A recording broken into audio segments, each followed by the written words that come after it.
Hello നമസ്കാരം. എല്ലാവർക്കും ജാഷി വയനാട് സ്റ്റോറീസിലേക്ക് ഹൃദയപൂർവ്വം സ്വാഗതം. കേൾക്കൂ കേട്ടുകൊണ്ടേയിരിക്കൂ. ഞാനും നിങ്ങളും നമ്മുടെ കഥകളും. നമ്മളിപ്പോൾ കേട്ടുകൊണ്ടിരിക്കുന്നത് നീണ്ടകര എന്ന നോവലിൻ്റെ 2ാമത്തെ അധ്യായമാണ്. എല്ലാവർക്കും നോവലിലേക്ക് ഹൃദയപൂർവ്വം സ്വാഗതം. മക്കളെ, നിലവിളി പോലെയുള്ള ആ ശബ്ദം കേട്ടിട്ടെന്ന് വേണം കുടിലിനുള്ളിൽ അനുജത്തിമാർക്കൊപ്പം കിടന്നുറങ്ങിയായിരുന്ന കാതറീൻ പെട്ടെന്ന് ഞെട്ടിയുണർന്നു. അപ്പൻ മുറ്റത്ത് വന്നു വിളിച്ചോ? അവൾക്ക് അങ്ങനെ തോന്നി. ശരിക്കും പറഞ്ഞാൽ അപ്പം കണ്ണടച്ചതേ ഉള്ളൂ കാതറിൻ. അപ്പൻ ഒറ്റയ്ക്കാണല്ലോ കടലിൽ പോയിരിക്കണമെന്ന് ചിന്തയായിരുന്നു മനസ്സിൽ. അതുകൊണ്ട് ഉറക്കം വന്നില്ല. തറയിൽ വിരിച്ചു കിടന്നിരുന്ന തഴപ്പായിൽ നിന്നും കാതറിൻ എണീറ്റിരുന്ന് കാതോർത്തു. അപ്പൻ ഇത്ര വേഗം മടങ്ങി വന്നോ? മുറ്റത്ത് കാൽപെരുമാറ്റം കേൾക്കുന്നുണ്ടോ? ഇല്ല, ഒന്നുമില്ല. തിരമാലകളുടെ ഹുങ്കാരവും കാറ്റിൻ്റെ സീൽക്കാരവും മാത്രം കേൾക്കാം. തുറ ഉറങ്ങിക്കിടക്കുകയാണ്. കാതറീന് വല്ലാത്തൊരു ഭീതി തോന്നി. ദാഹവും. താൻ എന്തെങ്കിലും സ്വപ്നം കണ്ടോ? അതൊന്നും ഓർമ്മയിലെത്തുന്നില്ല. എന്തായാലും ഒന്നറിയാം. ക്ലീറ്റസ് മുതലാളിയുടെ ബോട്ടിൽ പോക്ക് നിർത്തിയ ശേഷം അപ്പം വല്ലാതെ മാനസിക സംഘർഷത്തിലായിരുന്നു. ഭീതിയോ ഉദ്യോഗമോ എന്തോ. പലവട്ടം താൻ ചോദിച്ചിട്ടുണ്ട്. ഒന്നുമില്ല എന്നായിരുന്നു മറുപടി. കാതറീൻ ദീർഘമായി ഒന്ന് നിശ്വസിച്ചു. അവൾ എണീറ്റ് വിളക്ക് കത്തിച്ചു. മുറിയുടെ മൂലയിൽ മൺകലത്തിൽ നിന്നും കുറേ വെള്ളമെടുത്ത് കുടിച്ചു. എന്നിട്ടും കിതപ്പടങ്ങിയില്ല. വീണ്ടും വന്ന് കിടന്നു. വിളക്ക് ഊതിക്കെടുത്തി തലയ്ക്കൽ വെച്ചു. പക്ഷെ പിന്നീട് അവൾക്ക് ഉറങ്ങാനേ കഴിഞ്ഞില്ല. സമയം കടന്നു പോകുന്നു. കുടിലിന് പിന്നാമ്പുറത്തെ കൂട്ടിൽ പൂവങ്കോഴി ചിറകടിച്ചു. പിന്നെ കൂവി. കാതറീൻ എണീറ്റു. കുടിലിൻ്റെ വാതിൽ തുറന്ന് പുറത്തു വന്ന് തിണ്ണയിൽ നിന്നും കൊണ്ട് കടലിലേക്ക് നോക്കി. നേരം വെളുത്തിട്ടില്ല. നേരിയ നാട്ടുവെളിച്ചമുണ്ട്.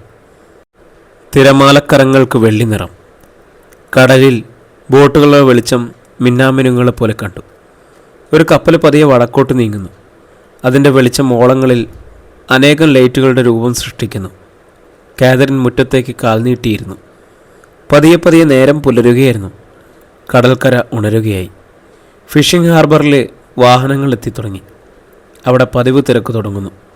ഹാർബറിനരികിൽ പോയെന്ന് നോക്കിയാലോ? അപ്പം വന്നൂന്ന് കാതറീൻ ചിന്തിച്ചു. പിന്നെ വേണ്ടെന്ന് വെച്ചു. ആളുകൾ മുനവെച്ച് വർത്തമാനം പറയും. അതിന് മറുപടി പറയാൻ നിൽക്കണം. ബാക്കിയുള്ളവർ ഉണർന്നു. മേരി ജോബിനെ തള്ളി ഉണർത്തുകയായിരുന്നു. എണീക്കട ചെറുക്ക. ദേഷ്യത്തോടെ എണീറ്റ് വന്ന് അവൻ കാതറീനെ കണ്ടവിടെ തിരക്കി. അപ്പം വന്നോ ചാച്ചി? ഇല്ല. ജോബി മുറ്റത്തേക്കിറങ്ങിന്ന് വേലിക്കെട്ടിലേക്ക് മൂത്രമൊഴിച്ചു. നാണമില്ലാത്തവൻ. ഇവനോട് എത്ര തവണ പറഞ്ഞിട്ടുള്ളതാ ഇവിടെ നിന്ന് പെടുക്കരുതെന്ന്. റോസ്ലിൻ കുറ്റപ്പെടുത്തി. നീ പോടി മറുതെ. അവൻ അവളെ കൊഞ്ഞനം കുത്തി. കാതറിൻ മാത്രം ഒന്നും പറഞ്ഞില്ല. അവളുടെ നോട്ടം കടലായിരുന്നു. ഔസോപ്പി വന്നോടെ കൊച്ചേ. വേലിക്കരികിൽ വന്നു നിന്ന് അയൽവീട്ടിലെ കത്രീനെ തിരക്കി. ഇല്ലമ്മാമ്മേ, വരാൻ നേരമാണെന്നല്ലേ ഉള്ളൂ. ആട്ടെ, സേവേറിയേട്ടൻ വന്നോ? ഇല്ല, അത് ഞാൻ പോയിട്ട് ഇന്ന് 4 ആയുള്ളൂ. ഇന്നോ നാളെയോ വന്നേക്കും. കാതറീൻ പിന്നെയും കടലിലേക്കും ഹാർബറിൽ നിന്നുള്ള ഇടവഴിയിലേക്കും മാറി നോക്കിയിരുന്നു. ബോട്ടിൽ നിന്നും മീനിറക്കുന്നത് തങ്ങൾ കൂടി കണ്ടിട്ടേ ആകാവൂ എന്ന് അപ്പനോട് പറഞ്ഞു വിട്ടിരിക്കുന്നത്. അതുകൊണ്ട് ബോട്ട് അടുപ്പിച്ച ശേഷം അപ്പൻ ഇങ്ങോട്ട് വരും. രാവിലെ കാപ്പിയിട്ടതും പാത്രങ്ങൾ തേച്ചു മെഴുകിയതും കോഴികളെ തുറന്നു വിട്ടതും തീറ്റ കൊടുത്തതൊക്കെ റോസ്ലിനാണ്.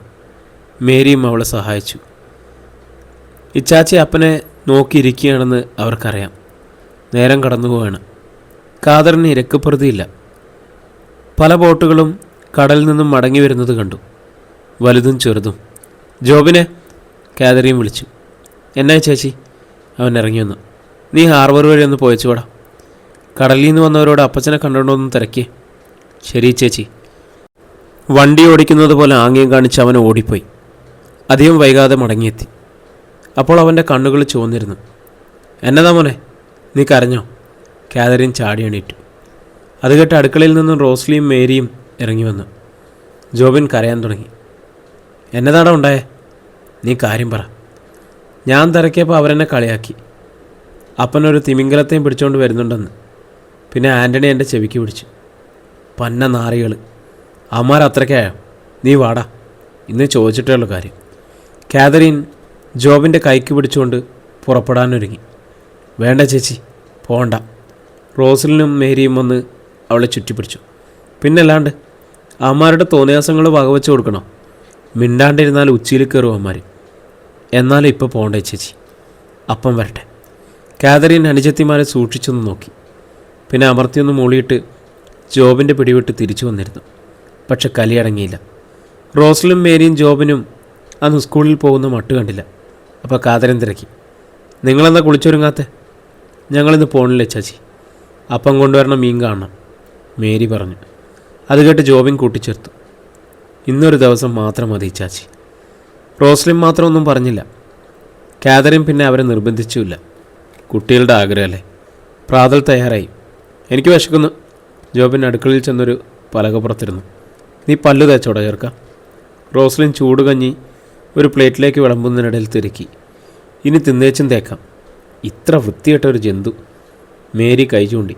ആണ്ടടാ, മുഖത്ത് കടവാക്കഞ്ഞിരിക്കണം, പോയി വായും മുഖമൊക്കെ കഴുകിയേച്ചു വാ. അവനവളെ തുറിച്ചു നോക്കി. പിന്നെ പിറുവിറുത്തു കൊണ്ട് എണീറ്റ് പോയി. ജോബിൻ ഭക്ഷണം കഴിച്ചു തീർന്നിട്ടും ഔസേപ്പ് വന്നില്ല. അപ്പോഴാണ് മറിയത്തള്ളയൊരു വരവ്. ഫിഷിംഗ് ഹാർബറിൽ നിന്നാണ് തള്ള വന്നത്. അവരുടെ മുഖം വല്ലാതെ വിളറിയിരിക്കുന്നു. ഔസേപ്പ് വന്നില്ലല്ലോ അല്ലേ കൊച്ചേ? തള്ള തിരക്കി. ഇല്ലമ്മച്ചി, ഞാനും നോക്കിയിരിക്കുക, കാതറിൻ പറഞ്ഞു. നിങ്ങൾ വല്ലതും തിന്നോ? ഇല്ല. എന്നാൽ പിന്നെ പോയി തിന്ന്. ഔസേപ്പ് വരാൻ താമസിച്ചാലോ? സാരമില്ല, അപ്പം വരട്ടെ, എന്നിട്ട് ഒന്നിച്ച് തിന്നാം. അത് വേണ്ട, നിങ്ങൾ വല്ലതും തിന്ന്. മുഖത്തെ ഭാവഭേദം ഒളിപ്പിക്കാൻ ശ്രമിച്ചുകൊണ്ട് അവർ പറഞ്ഞു. കാതറീൻ്റെ നെറ്റി ചുളിച്ചു. എന്നതാമ്മച്ചി അങ്ങനെ പറഞ്ഞത്? ഓ, മറിയത്തള്ളയിലൊരു പരിങ്ങൽ. അരുതാത്തതെന്തോ പറഞ്ഞതുപോലെ. കാതറീൻ അത് മനസ്സിലായി. എന്നാമ്മച്ചി? അമ്മച്ചി എന്തോ ഒളിക്കണുണ്ട്, അത് പറ. അവൾ ചാടി എണീറ്റ് മറിയത്തള്ളയുടെ ഇരു തോളിലും പിടിച്ചു. ഇല്ല വച്ചേ, നിനക്ക് തോന്നണതാ. തള്ള ഒഴിഞ്ഞു മാറി. അപ്പോഴേക്കും പുറത്തു വന്നത് ആരെന്നറിയാൻ റോസ്ലിനും മേരിയും ഇറങ്ങി വന്നു. മുറ്റത്തിൻ്റെ മൂലയിലിരുന്ന് ചൂണ്ട കെട്ടുകയായിരുന്ന ജോബിനും പതിയെ എണീറ്റു. അപ്പോൾ ഹാർബറിൽ നിന്നും തെക്കേ വീട്ടിലെ കൃഷ്ണൻകുട്ടി വരുന്നതും ധൃതിയിൽ തൻ്റെ വീട്ടിലേക്ക് പോകുന്നതും കാതറിൻ കണ്ടു. അയാൾ 5 നാൾ മുമ്പ് കടലിൽ പോയിട്ട് മടങ്ങി വരികയാണ്. അവിടെ നിന്ന് നിന്നടാ കൃഷ്ണൻകുട്ടിയെ എന്ന് പറഞ്ഞുകൊണ്ട് മറിയത്തള്ള തിടുക്കത്തിൽ അങ്ങോട്ട് ചെന്നു. കൃഷ്ണൻകുട്ടിയെ വിളിച്ചു നിർത്തി ശബ്ദം താഴ്ത്തി എന്തൊക്കെയോ സംസാരിക്കുന്നത് ശ്രദ്ധിച്ച കാതറിൻ്റെ നെറ്റി ചുളിഞ്ഞു. അവൾ അങ്ങോട്ട് തന്നെ ശ്രദ്ധിച്ചു. വീട്ടിനുള്ളിൽ നിന്നും കമലാക്ഷി ഇറങ്ങി വന്ന് അവരോടൊപ്പം ചേരുന്നതും എൻ്റെ ദൈവമേ എന്ന് പറഞ്ഞ് നെഞ്ചിൽ കൈവയ്ക്കുന്നതും കണ്ടപ്പോൾ അവളുടെ നെഞ്ചിലൊരു കൊള്ളിയാൻ മിന്നി. ഒറ്റ ഓട്ടമായിരുന്നു കാതറിന് അങ്ങോട്ട്. അവളെ കണ്ട കൃഷ്ണൻകുട്ടിയും കമലാക്ഷിയും ഒന്ന് പരുങ്ങി. തെക്കേലമ്മേ, നിലവിളി പോലെയായിരുന്നു അവളുടെ ശബ്ദം. എന്താ നിങ്ങൾ പറഞ്ഞത്? അത് ഒന്നുമില്ല മോളെ. മോള് പോയി വല്ലതും കഴിക്കി, അല്ലേ വാ ഇവിടുന്ന് തിന്നാം. കാതറിൻ ആ സ്ത്രീയുടെ കണ്ണുകളിലേക്ക് നോട്ടം നട്ടു. അവർ തലകുനിച്ചു കളഞ്ഞു.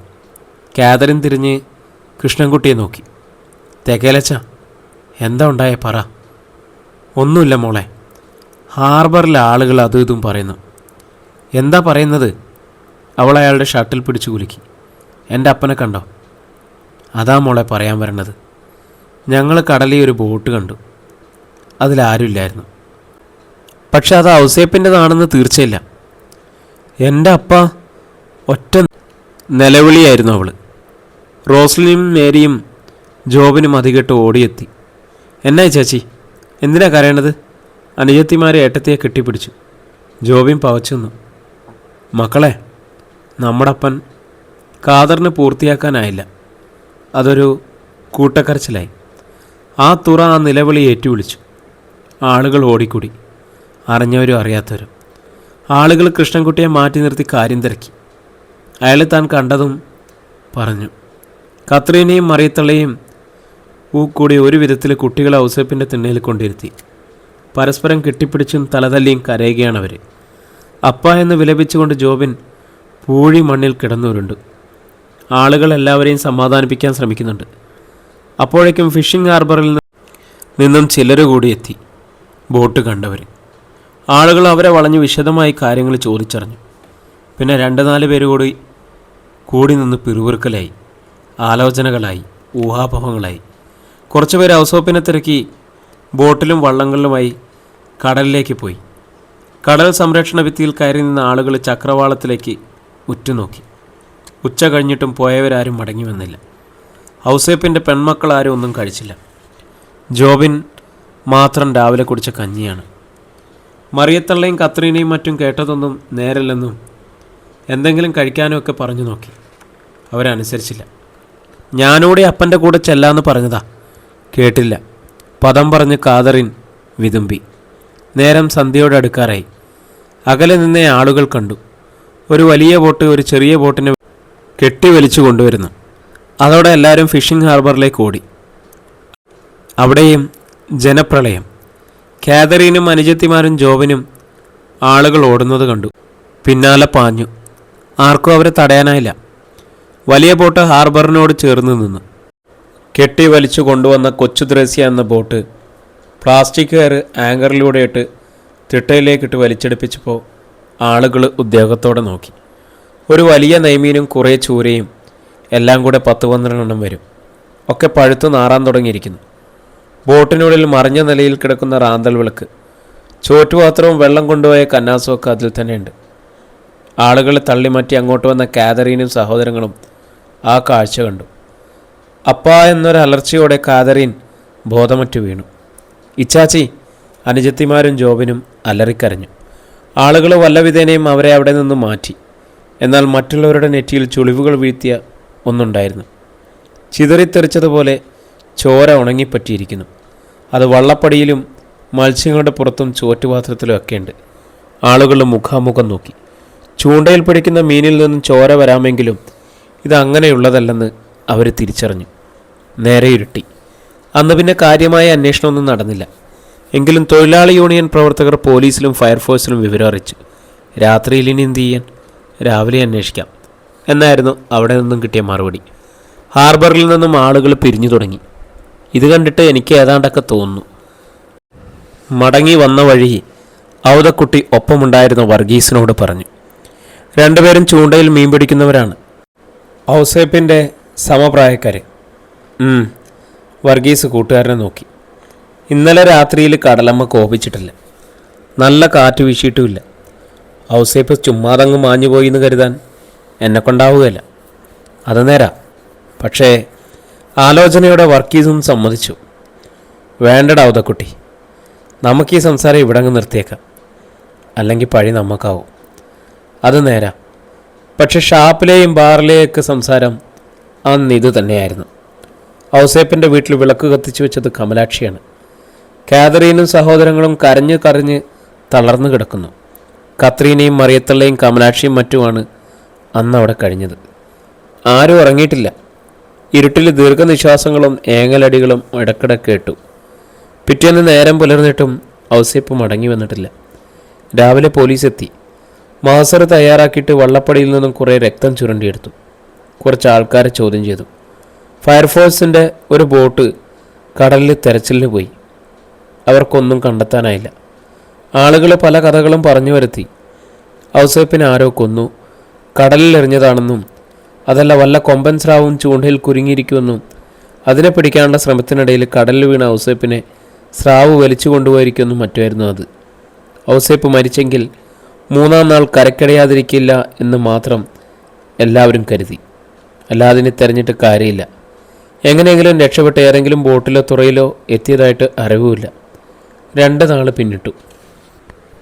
സ്ത്രീകൾ നിർബന്ധിച്ച് ഔസേപ്പിൻ്റെ മക്കളെ കൊണ്ട് എന്തെങ്കിലും കഴിപ്പിച്ചു. അവരുടെ കണ്ണീര് തോർന്നിട്ടില്ല.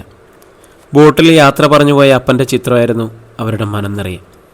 എങ്കിലും മക്കളെ എന്ന് വിളിച്ചുകൊണ്ട് അപ്പൻ കയറി വരുമെന്ന് കരുതി അവർ കാത്തിരുന്നു.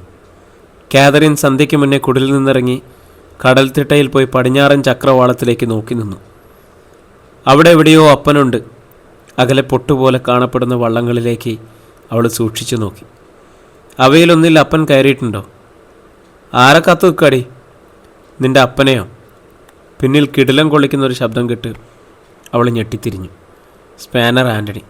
അവനിനി വരികയല്ലടി, നീ നോക്കിക്കോ. ആൻ്റണിയാ പറയുന്നത്. കടലിലേക്ക് താഴാൻ പോകുന്ന സൂര്യൻ്റെ തിളച്ച മുഖം കാതറിൻ്റെ കണ്ണുകളിൽ പ്രതിഫലിച്ചു. എടാ ആൻ്റണി! കടിച്ചമർത്തി അവളുടെ പല്ലുകൾക്കിടയിലൂടെ ചതഞ്ഞറിഞ്ഞ വാക്കുകൾ പുറത്തുചാടി. എൻ്റെ അപ്പം വരുവടാ. എന്നിട്ട് ഞാൻ വരും നിൻ്റെ മുന്നിലേക്ക്, നിൻ്റെ ഈ വൃത്തികെട്ട മുഖമൊന്ന് തല്ലിച്ചതയ്ക്കാൻ.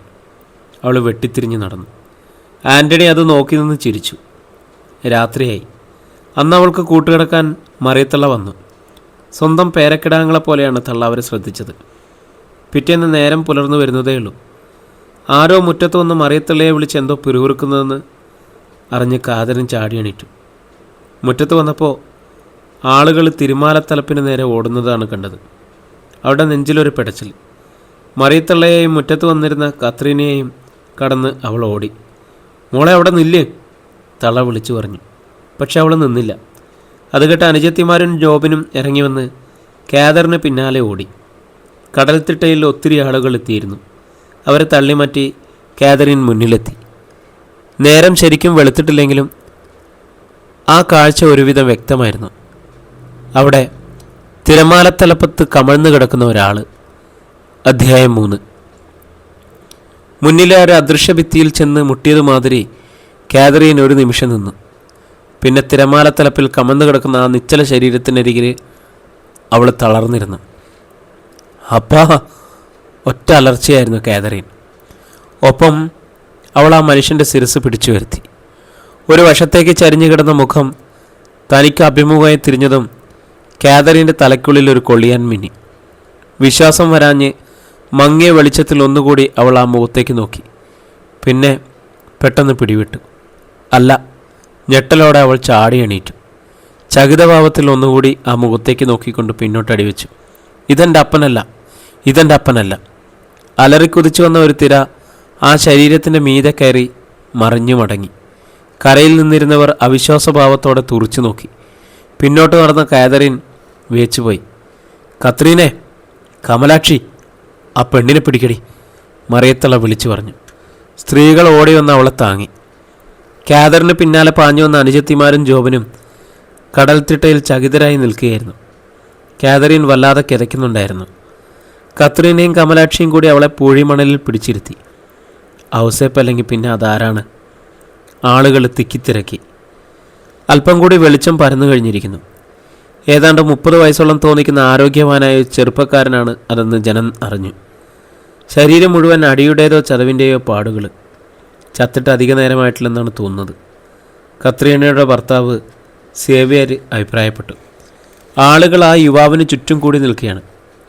കണ്ടവരൊക്കെ ഒന്ന് മാറിക്കേ, കാണാത്തവർ കാണട്ടെ. ഓടിയെത്തി നന്ദൻ പത്രോസ് വിളിച്ചു പറഞ്ഞു. കടലിൽ പോകാൻ പേടിയുള്ള തുറയിലെ ഏകയാളാണ് നന്ദൻ പത്രോസ്. സൈക്കിളിൽ പോയി മീൻ കച്ചവടമാണ് തൊഴിൽ. സ്ഥിരമായി നന്ദൻ വിൽക്കാൻ പോകുന്നത് കൊണ്ടാണ് നന്ദൻ പത്രോസ് എന്ന പേര് വന്നത്. ഇവിടെങ്ങും ഉള്ളവനല്ല, ഇന്നുവരെ കണ്ടിട്ടുള്ളവനുമല്ല. ഔതക്കുട്ടി സൂക്ഷ്മ നിരീക്ഷണം നടത്തി. ആരാണ്ട് തല്ലിയെടുത്ത് കടലിൽ കളഞ്ഞതാ. ദാണ്ടെ മേലാകെ പാട് കണ്ടില്ലേ? എവിടെ? മാറിക്ക് നോക്കട്ടെ. അത് കാണാനായി പിന്നത്തെ തിരക്ക്. നേരം ശരിക്കും പുലർന്നു കഴിഞ്ഞു. വാ പോകാം. കാതറിൻ എണീറ്റ് സഹോദരങ്ങളെ നോക്കി. അവളുടെ കിതപ്പടങ്ങിയിരുന്നു. പക്ഷെ അവളുടെ ശിരസ് പിടിച്ചു വരുത്തിയ തൻ്റെ കൈകൾക്ക് അപ്പോഴും വിറയലുള്ളതുപോലെ അവൾക്ക് തോന്നി. കാതറിനും സഹോദരങ്ങളും 2 ചൂട് മുന്നോട്ട് വെച്ച് കാണും. അപ്പോഴാണ് പിന്നിൽ നിന്നൊരു ശബ്ദം കേട്ടത്. ഇയാൾ ചത്തിട്ടില്ല, ദേ ഒന്ന് ഞരങ്ങി. നേരാണോ? ആരവം പോലെ പല കണ്ടങ്ങളിൽ നിന്നും ചോദ്യങ്ങൾ ഉയരുന്നു. കാതറിൻ്റെ കാലുകൾ ഒരു നിമിഷം മാത്രമായി നിശ്ചലമായി. അവളൊന്ന് തല തിരിച്ചു നോക്കി. ആളുകൾ ആ ശരീരം പൊക്കിയെടുത്ത് കരയ്ക്ക് കയറ്റുന്നു. പോകാം. കാതറിൻ വീണ്ടും നടന്നു. സഹോദരങ്ങൾ പിന്തുടർന്നു. ജോബി മാത്രം ഇടയ്ക്കിടെ തിരിഞ്ഞു നോക്കി. മണ്ണിൽ കമത്തിക്കിടത്തിയ ആ യുവാവിൻ്റെ വയറ്റിൽ വർഗീസ് അമർത്തി ഞെക്കി. തുറന്ന വായിലൂടെ കുറേ വെള്ളമൊഴുകി. 4-5 തവണ അത് ആവർത്തിച്ചു. പിന്നെയും അവനൊന്ന് ഞരങ്ങി. ആശുപത്രി കൊണ്ടുപോകണം, നന്ദൻ പത്രോസ് പറഞ്ഞു. ചെറുപ്പക്കാർ അവൻ്റെ ശരീരം തോളിലെത്തി ഹാർബറിന് നേരെ നടന്നു. കാതറിൻ മുറ്റത്ത് നോക്കി നിൽക്കുകയായിരുന്നു. ആരാണ് അയാൾ? അവൾക്ക് മുന്നിലൂടെയാണ് ആ സംഘം നടന്നത്. ഇയാളെ ഒരു ഉടുമുണ്ടെടുപ്പിക്കണ്ടേ? ആരോ ചോദിക്കുന്നു. മോളെ കയ്യിലിരിപ്പുണ്ടെങ്കിൽ ഒന്ന് ഇങ്ങ് തന്നേ, കൃഷ്ണൻകുട്ടി അവളെ നോക്കി പറഞ്ഞു. ഒരു നിമിഷം അവൾ നിന്നിട്ട് അവൾ അകത്തേക്ക് പോയി. തടിപ്പെട്ടിയിൽ നിന്നും അലക്കി മടക്കി വെച്ചിരുന്ന കൈലിയെടുത്തപ്പോൾ അവളുടെ മനമൊന്ന് പെടഞ്ഞു. അപ്പൻ്റെ കൈലി. എങ്കിലും അതവൾ കൊണ്ടുവന്ന് കൃഷ്ണൻകുട്ടി ഏൽപ്പിച്ചു. ആളുകൾ ചെറുപ്പക്കാരനെ അത് ഉടുപ്പിച്ചിട്ട് ഹാർബറിലെത്തിച്ചു. രാവിലെ മീൻ കയറ്റാൻ വന്ന ടെമ്പോയിലാണ് ആശുപത്രിയിലേക്ക് കൊണ്ടുപോയത്. അവിടെ വരെ ചെന്നിട്ടാണ് കമലാക്ഷി തിരികെ വന്നത്. തിണ്ണയിൽ എന്തോ ചിന്തിച്ചിരിക്കുന്ന കാതറിൻ്റെ അരികിൽ അവർ വന്നിരുന്നു. നല്ല വർക്കത്തുള്ള ഒരു കൊച്ചൻ. ആരാണോ ഈ പാപം ചെയ്തത്? കാതറീൻ അത് കേട്ടില്ല. ഏയ് കൊച്ചേ, അവർ വിളിച്ചപ്പോൾ അവൾ ഞെട്ടിയുണ്ടെന്നു. ആരുടെ കാര്യമാണ് തെക്കേലമ്മ പറയണത്? മേരി ഇറങ്ങി വന്നു. കടക്കരയിൽ കിടന്ന ചെക്കനെ ചാകത്തില്ലായിരിക്കും. അവർ പറഞ്ഞു നിങ്ങളുടെ അപ്പനായിരിക്കുമെന്ന് ആദ്യം എല്ലാവരും വിചാരിച്ചേ. പിന്നെ കുറച്ച് ഇരുട്ടുമായിരുന്നല്ലോ. കമലാക്ഷി അമ്മ അങ്ങനെയാണ്. സംസാരം തുടങ്ങിയാൽ നിർത്താൻ ഇത്തിരി വൈകും. പിന്നെയും അവരെന്തോ പറയാൻ ഭാവിക്കുകയാണ്. അപ്പുറത്തുനിന്നും കൃഷ്ണൻകുട്ടിയുടെ ശബ്ദം. കമലാക്ഷിയെ, ഇറ്റു വെള്ളം പോലും അനത്താണ്ടെന്ന് നീ തീരുമാനിച്ചോ? ഇതാ വരണേ പറഞ്ഞുകൊണ്ട് അവരെണീറ്റു. അന്ന് കാതറിൻ സഹോദരങ്ങളെ സ്കൂളിലേക്ക് അയച്ചു. ചോറ് കൊടുത്തു വിട്ടില്ല. റോസലിനോടും മേരിയോടും അവൾ പറഞ്ഞു, നിങ്ങൾ ഉച്ചയാകുമ്പോൾ ഇങ്ങ് പോര്. അപ്പം ഞാനോ ചേച്ചി? ജോബിൻ പ്രതീക്ഷയോടെ അവളെ നോക്കി. നീ വൈകിട്ട് വന്നാൽ മതി. തങ്ങളെന്താണ് ഉച്ചയ്ക്ക് പോരാൻ ഈ ചേച്ചി പറഞ്ഞതെന്ന് റോസലിനും മേരിക്കും അറിയാമായിരുന്നു. ചോറ് കൊണ്ടുപോകാൻ അരിയില്ല, തീർന്നിരിക്കുന്നു. ജോബിന് സ്കൂളിൽ നിന്നും ഉച്ചക്കഞ്ഞി ഇട്ടു. സഹോദരങ്ങൾ സ്കൂളിൽ പോയി കഴിഞ്ഞിട്ടും കാതറിൻ ചിന്തിച്ചുകൊണ്ടിരുന്നതും അതുതന്നെയാണ്. പട്ടിണിയുടെ ഭീകരമുഖത്തേക്കാണ് യാത്ര. ഒരു പരിഹാരം കണ്ടേ പറ്റൂ. 2 ദിവസം കടലിൽ പോയില്ലെങ്കിൽ തുറയിലെ ഓരോ കുടുംബത്തിൻ്റെയും സ്ഥിതി ഇത് തന്നെയാണ്. വീടിൻ്റെ പുന്നാമ്പുറത്ത് പോയി അവളൊരു മൂട് കപ്പ പിഴുതെടുത്തു. ഇനി 4-5 കൂടി നിൽപ്പുണ്ട്. ഇത് തീർന്നു കഴിഞ്ഞാൽ സ്കൂളിൽ പോകുന്ന സഹോദരങ്ങൾക്ക് ചോറ് കൊടുത്തുവിടാതിരിക്കാൻ പറ്റുമോ? കാതറിൻ കപ്പ വട്ടത്തിൽ മുറിച്ച് പൊളിച്ചെടുത്തു. കഴുകി അടുപ്പത്ത് വെച്ചു. ഉണക്കമീനിരിപ്പുണ്ട്. ഉപ്പ് കളയാൻ അത് കുറച്ചെടുത്ത് വെള്ളത്തിലിട്ടു. പിന്നെ മുളകുടച്ച് വെച്ചു. ഇന്നിങ്ങനെ പോട്ടെ. 16 കോഴികളുണ്ട് കാതറിന്. ദിവസം 10 മുട്ടയോളം കിട്ടും. അത് വിറ്റ് മിച്ചം പിടിച്ചു വെച്ച ഒരു ചെറിയ സമ്പാദ്യം ഉണ്ടായിരുന്നു അവൾക്ക്. അപ്പം വോട്ട് വാങ്ങാൻ നേരത്ത് അതും കൊടുത്തിരുന്നു. കപ്പ പുഴുങ്ങി ഉണക്കമീനും വറുത്ത് വെച്ചിട്ട് കാതറിൻ കുളിച്ചു വന്നു. അനുജത്തിമാർ കൂടി വന്നിട്ട് അത് കഴിക്കാം. അവർ വന്നപ്പോൾ 2 മണിയായി. കഴിക്കാനിരിക്കുമ്പോൾ മേരിയാണ് പറഞ്ഞത്, ഇച്ചാച്ചി, രാവിലെ കടക്കരയെ കണ്ട ആ മനുഷ്യനില്ലേ, അയാൾ ചത്തില്ലെന്ന് ആളുകൾ പറയണത് ഇട്ടു. കാതറിനൊന്ന് മൂളി. താൻ രാവിലെ ആ മുഖം പിടിച്ചുയർത്തിയത് അവൾ ഓർത്തു.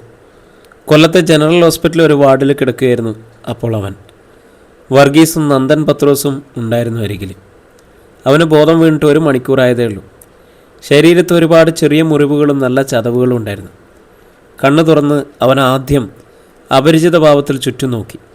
ഒന്നും വിശ്വസിക്കാൻ കഴിയാത്തതിൻ്റെ ഭാവമായിരുന്നു മുഖത്തപ്പോൾ. ഇരുണ്ട ജലത്തിലൂടെ കടലിൻ്റെ അടിത്തട്ടിലേക്ക് താണു പോകുന്ന ഒരു ചിത്രമായിരുന്നു അവൻ്റെ മനം നിറയെ. നീ ആരാ? വർഗീസ് ചോദിച്ചപ്പോൾ അവൻ പകച്ചു. ഞാൻ ഇത് സ്വർഗമോ നരകോ? ഇതൊന്നുമല്ല, ആശുപത്രിയാ. പത്രോസ് ചിരിച്ചു. ഞാൻ ജീവിച്ചിരിക്കുന്നു. അത് ഞങ്ങളോടാണ് അവ കൂവെ തിരക്കുന്നത്. വർഗീസ് പത്രോസിനെ തടഞ്ഞു. മിണ്ടാതെ നിൽക്കടാ. പിന്നെ അവൻ്റെ അടുത്തേക്ക് നീങ്ങി നിന്നിട്ട് ചോദിച്ചു, നീ ആരാ? എന്താ പറ്റിയത്? ഞാൻ മോസസ്. പറ്റിയത്? പെട്ടെന്നാരോ വിലക്കിയതുപോലെ അവൻ നിർത്തി. പറ, എന്താണേലും പറയടാ. നിഷേധഭാവത്തിൽ അവൻ തലയണക്കി. അപ്പോഴേക്കും ഡോക്ടർ വന്നു. അവൻ്റെ വിവരങ്ങൾ തിരക്കി. നേഴ്സിന് ചില നിർദ്ദേശങ്ങൾ നൽകി. ഡോക്ടർ പോയി കുറച്ച് കഴിഞ്ഞപ്പോൾ 2 പോലീസുകാർ വന്നു. നിൻ്റെ പേര് പറയടാ. കസേരയിൽ ഇരിക്കുന്നതിനിടയിൽ ഹെഡ് കോൺസ്റ്റബിളിൻ്റെ നിർദ്ദേശം. അവൻ പേര് പറഞ്ഞു. കൂടെ വന്ന കോൺസ്റ്റബിൾ അവൻ പറയുന്നത് കുറിക്കാൻ തുടങ്ങി. എവിടെയാ വീട്? കരുനാഗപ്പള്ളിയിൽ. നീ എന്തിനാ കടലിൽ പോയത്? മീൻ പിടിക്കാൻ. പിന്നെ എങ്ങനെ കടൽ തീരത്തടിഞ്ഞത്? നിന്നെ കൂടെയുള്ളവർ തല്ലിയിട്ടതാണോ? അവൻ മിണ്ടിയില്ല. മനക്കണ്ണുകളിൽ ഇരുണ്ട രൂപങ്ങൾ പിടഞ്ഞു. ആക്രോശങ്ങളും തെറിവിളികളും അടിയുടെ ഒച്ച.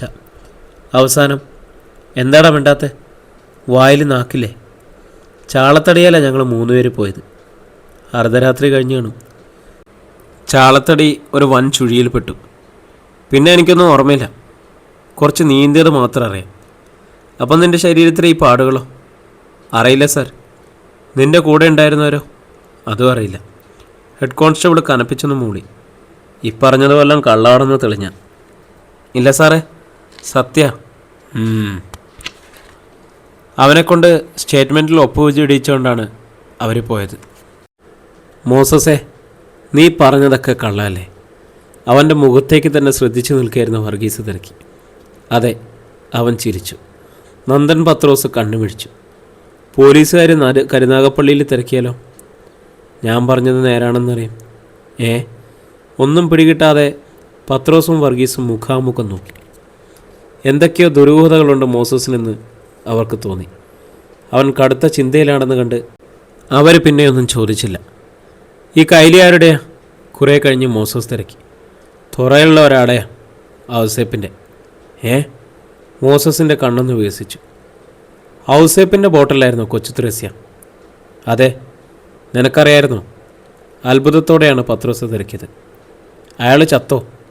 മോസസിൻ്റെ അടുത്ത ചോദ്യം കേട്ടപ്പോൾ വർഗീസും പത്രോസും ഞെട്ടി വിളിച്ചു. നിനക്ക് ഔസേപ്പിനെ അറിയാമോ? സംശയം നിറഞ്ഞ ഭാവത്തിൽ വർഗീസ് തിരക്കി. നേരത്തെ പരിചയമുണ്ട്. അബദ്ധം പിണഞ്ഞതുപോലെയായിരുന്നു മോസസിൻ്റെ ഭാവം. അയാൾ ചത്തോന്ന് ചോദിച്ചത്? ഇല്ല, ഒന്നുമില്ല. അവൻ മുഖം തിരിച്ചു. നീ ഔസേപ്പിനെ കടലിൽ വെച്ച് കണ്ടോ? ഇല്ല. പിന്നെ മൗനം. എന്നാൽ വർഗീസിൻ്റെയും പത്രോസിൻ്റെയും മനസ്സിൽ സംശയമേറുകയായിരുന്നു. ഔസേപ്പിൻ്റെ തിരോധാനത്തിന് പിന്നിൽ മോസസ് പ്രവർത്തിച്ചിട്ടുണ്ടോ എന്നൊരു സംശയം. മോസസ് കണ്ണടച്ചു കിടന്നു. അവൻ്റെ മനസ്സിൽ ഔസേപ്പിൻ്റെ മുഖം തെളിഞ്ഞു. ഇനി ആ കുടുംബം അനാഥം. എങ്ങനെ 4 വയറുകൾ തള്ളി നിൽക്കും? അപ്പോൾ കാതറിൻ ഓർത്തതും അത് തന്നെയായിരുന്നു. എങ്ങനെ കഴിയും? പലചരക്ക് കടയിൽ അധികമൊന്നും കൊടുക്കാൻ കാണുകയല്ല. ചിലപ്പോൾ 1-2 ആഴ്ചത്തേക്ക് മമ്മദിക്ക് കടം തന്നേക്കും. അത് കഴിഞ്ഞു. ഏതായാലും കുട്ടികളുടെ പഠിത്തം നിർത്താനാവില്ല. പഠിക്കാൻ മിടുക്കിയായിട്ടും അമ്മയുടെ മരണം കൊണ്ട് തനിക്ക് പഠിത്തം നിർത്തേണ്ടി വന്നു. സഹോദരങ്ങൾക്ക് ആ ഗതിയുണ്ടാവരുത്. വൈകിട്ട് വിശക്കുന്നേ എന്ന വിലാപത്തോടെയാണ് പതിവിൻ പടി ജോബിന് സ്കൂളിൽ നിന്നെത്തിയത്. ഉച്ചക്കത്തെ കപ്പപ്പുഴുക്കിൻ്റെ ബാക്കി കാതറിൻ കരുതിയിരുന്നു. അതെടുത്തു കൊടുത്തു. കുറച്ച് വെള്ളം കൂടി കുടിച്ചു കഴിഞ്ഞപ്പോൾ അവൻ ശാന്തനായി. കാതറിൻ അവനെയും മേരെയും മമ്മദിൻ്റെ പലചരക്ക് കടയിലേക്ക് പറഞ്ഞു വിട്ടു. അരിയും സാധനങ്ങളും വാങ്ങിക്കാൻ. സഞ്ചിയിൽ സാധനങ്ങളുമായി മടങ്ങിയെത്തി മേരി സങ്കടത്തോടെ അറിയിച്ചു. കട ഇന്നത്തേക്ക് മാത്രമെന്ന് മമ്മദിക്ക് പറഞ്ഞു ചേച്ചി. ഒത്തിരി തന്നാൽ നമ്മളങ്ങനെ കൊടുത്തു തീർക്കുമെന്ന്. കാതറിന് മമ്മദിനെ കുറ്റപ്പെടുത്താൻ തോന്നിയില്ല. ശരിയല്ല അദ്ദേഹം പറയുന്നത്. വലിയ കടയൊന്നുമല്ല മമ്മദിൻ്റേത്. കുറച്ച് സാധനങ്ങൾ എടുത്തു വയ്ക്കും. അതും കടം പോയാൽ അയാൾ എന്നാ ചെയ്യും? സാരല്ല മോളെ, നമുക്ക് വഴിയുണ്ടാക്കാം. കാതറിൻ അവളെ ആശ്വസിപ്പിച്ചു. പക്ഷെ എന്താണ് വഴിയെന്ന് അവൾക്കറിയില്ലായിരുന്നു. രാത്രി കൂട്ടുകിടക്കാൻ മറയത്തുള്ള വന്നു. ജോബിന് ഇത്തിരി പ്രായമായിരുന്നെങ്കിൽ പേടിക്കണ്ടായിരുന്നു. അല്ലാതെ ഈ പെമ്പിള്ളേരെ തന്നെ കിടത്തിയ അപകടമാണെന്ന് ആ സ്ത്രീക്കറിയാം. ആളുകളുടെ സഹതാപം ഇന്നോ നാളെ മാറും. പിന്നെ അവർ കഴുകന്മാരാവും. കുറേ നേരം കാര്യം പറഞ്ഞിരുന്നിട്ട് അവർ കിടന്നു. അപ്പോൾ ആ വീടിനെക്കുറിച്ച് തന്നെ ചർച്ച ചെയ്യുന്ന മറ്റൊരിടം ഉണ്ടായിരുന്നു. ക്ലീറ്റസ് എന്ന പാപ്പച്ചിയുടെ കൂറ്റൻ ബംഗ്ലാവിന് മുന്നിലെ ലോൺ. അവിടെ ക്ലീറ്റസും സ്പാനർ ആൻ്റണിയും ഉണ്ടായിരുന്നു. ലോണിൽ ഒരു കസേരയിലിരുന്ന് മുന്നിലെ ടീപ്പോയിലേക്ക് കാലുയർത്തി വെച്ചിരിക്കുകയാണ് 55-കാരനായ ക്ലീറ്റസ്. കറുത്തിരുണ്ട ഒരു കുട്ടിയാന. സദാ വെള്ള വസ്ത്രമേ ധരിക്കൂ. കഴുത്തിൽ 10 പവനിൽ കുറയാത്തൊരു മാലയും കയ്യിൽ റാഡോ വാച്ചും കീശയിൽ മൊബൈൽ ഫോണും. സ്പാനർ ആൻ്റണി പുൽത്തകടിയിലിരുന്ന് അരക്കുപ്പിയോളം മദ്യം അകത്താക്കി കഴിഞ്ഞിരിക്കുന്നു. പോർച്ചിൽ ക്ലീറ്റസിൻ്റെ ബെൻസ് കാർ കിടപ്പുണ്ട്. മതിയട ആൻ്റണി വിഴുങ്ങിയത്, ക്ലീറ്റസ് പറഞ്ഞു. ആൻ്റണി മുഖമുയർത്തി. ഇന്ന് പണിയുണ്ടോ പാപ്പച്ചി? എവിടാ? ആൻ്റണി കുപ്പി വെച്ചിട്ട് സ്പാനർ എടുത്തു. General hospital. അവിടെ മോസസ് ഉണ്ട്. നീ രഹസ്യമായിട്ട് അവനെ ഒന്ന് കാണണം. ശരി പാപ്പച്ചി. ആൻ്റണി എണീറ്റു. നോക്കിയും കണ്ടുവേ ചെല്ലാവൂ. ശരി, അപ്പോൾ രാവിലെ കാണണം. ആൻ്റണി സ്പാനറും കറക്കി നടന്നു. ഗേറ്റ് കടന്ന് ഇരുട്ടിലേക്ക്. അപ്പോൾ അവൻ്റെ മനസ്സിൽ മോസസിൻ്റെ മുഖം തെളിഞ്ഞു. അണപ്പല്ലുകൾ ഞെരിഞ്ഞമർന്നു. കഴിവേറിയുടെ മോൻ. അധ്യായം 4. ജനറൽ ഹോസ്പിറ്റലും പരിസരവും ഏതാണ്ട് നിശബ്ദമായിരുന്നു. റോഡിലൂടെ ചരക്ക് കയറ്റിയ ലോറികൾ ഇടയ്ക്കിടയ്ക്ക് പോയിക്കൊണ്ടിരുന്നു. തൊട്ടടുത്ത പള്ളിക്ക് മുകളിലെ വെളിച്ചം റോഡിലേക്ക് പാളി വീഴുന്നുണ്ട്. മതിലിന് മുന്നിൽ റോഡിലുള്ള തട്ടുകടകളിൽ ഓംലെറ്റ് അടിക്കുന്നതിനായി മുട്ട പാത്രത്തിൽ അടിക്കുന്നതിൻ്റെയും താളാത്മകമായ ശബ്ദം ചിലപ്പോഴൊക്കെ കേൾക്കാം. ഏതാനും ആളുകൾ തട്ടുകൾക്ക് മുന്നിലെ ബെഞ്ചിലിരിപ്പുണ്ട്. നല്ല തണുപ്പുണ്ട്. വാച്ചർ നാരായണൻ പകുതി അടച്ചിട്ട ഗ്രില്ലിന് മുന്നിലിരുന്ന് ചുറ്റും നോക്കി. ആരും ഇല്ലെന്ന് ഉറപ്പാക്കിയിട്ട് ആശുപത്രിക്ക് മുന്നിലെ വലിയ തണൽ മരത്തിൻ്റെ നിഴലിലേക്ക് നീങ്ങിയെന്ന് ഒരു ബീഡി കത്തിച്ചു. മോർച്ചറിക്കരികിലെ കുറ്റിക്കാട്ടിൽ നിന്നും ഒരു ചാവാലിപ്പട്ടി പന്നിയെലിയെ ഓടിച്ചു കൊണ്ടുവന്നു. പാമ്പ് ചീറ്റും പോലെ പന്നിയെലി ചീറ്റിയപ്പോൾ നാരായണൻ അറിയാതെ ഞെട്ടിപ്പോയി. നാശം, പേടിപ്പിച്ച് കളഞ്ഞല്ലോ. 2 പുക കൂടി എടുത്തിട്ട് അയാളൊരു ബീഡിക്കുറ്റി വലിച്ചെറിഞ്ഞു. പിന്നെ റോഡിലേക്ക് ഇറങ്ങി. ഒരു കടുങ്കാപ്പി കുടിച്ച് കളയാം. സ്റ്റാൻഡിൽ നിന്നും തിരിഞ്ഞു വന്ന ഒരു സൂപ്പർ ഫാസ്റ്റ് തിരുവനന്തപുരം ഭാഗത്തേക്ക് ചീറിപ്പാഞ്ഞു പോയി. ഈ നേരത്താണ് സ്പാനർ ആൻ്റണി ആരുടെയും ശ്രദ്ധയിൽപ്പെടാതെ ആശുപത്രി മുറ്റത്തെത്തിയത്. കൈലിയും ഷർട്ടുമായിരുന്നു അവൻ്റെ വേഷം. വാച്ചറില്ലാത്ത വാതിൽ കടന്ന് ആൻ്റണി അകത്തേക്ക് കയറി. ഇടനാഴി ശൂന്യമായിരുന്നു. വിളറി നിൽക്കുന്ന ബൾബുകൾ, മരുന്നിൻ്റെ വല്ലാത്തൊരു ഗന്ധം അവിടെ തങ്ങി നിന്നിരുന്നു. അയാൾ മുന്നോട്ട് നീങ്ങി. ഡ്യൂട്ടി ഡോക്ടർ എന്ന ബോർഡ് വെച്ചിട്ടുള്ള വാതിൽ പൂട്ടിക്കിടക്കുന്നു. ഡ്യൂട്ടി നേഴ്സുമാരുടെ മുറിയിലേക്ക് അവനൊന്ന് പാളി നോക്കി. അവിടെയും ഉറക്ക മത്സരമാണെന്ന് തോന്നി. എല്ലാം കൊണ്ടും പറ്റിയ അവസരം.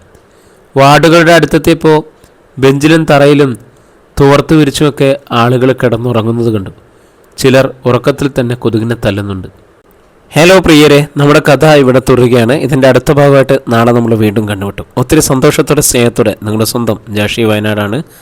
നമ്മുടെ ചാനൽ സബ്സ്ക്രൈബ് ചെയ്യാത്ത ആരെങ്കിലും ഉണ്ടെങ്കിൽ സബ്സ്ക്രൈബ് ചെയ്യുക, ബെല്ലൈക്കൺ അമർത്തുക. പിന്നെ നിങ്ങളുടെ അഭിപ്രായങ്ങൾ എന്തു തന്നെയായാലും കമൻ്റായിട്ട് രേഖപ്പെടുത്തുക. വീണ്ടും കാണാമെന്നുള്ള പ്രതീക്ഷയിലെ ബൈ.